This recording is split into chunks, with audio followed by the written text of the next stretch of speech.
Hello అండి. నేను doctor Geeta Indranil, general physician. Doctor గారు, థైరాయిడ్ వల్ల మనం లావైతామా? ఆహ్, వెయిట్ గెయిన్ అంటే లావు అవ్వడం అనేది హైపోథైరాయిడిజం యొక్క ముఖ్య లక్షణము.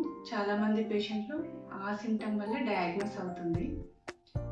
అయితే ఒకసారి మీకు థైరాయిడ్ డయాగ్నోస్ అయింది, మెడిసిన్ రెగ్యులర్‌గా వాడుతున్నారంటే కొన్ని నెలల్లో థైరాయిడ్ వల్ల వచ్చిన వెయిట్ గెయిన్ అంతా నార్మల్ అయిపోతుంది. అలా కాకుండా మీకు ఆల్రెడీ చాలా రోజుల నుంచి థైరాయిడ్ ఉంది, మెడిసిన్ రెగ్యులర్‌గా వాడుతున్నారు, రిపోర్ట్ నార్మల్ ఉంటుంది. అయినా కూడా వెయిట్ ఎక్కువున్నారు అంటే, ఆ వెయిట్ థైరాయిడ్ వల్ల అయి ఉండకపోవచ్చును.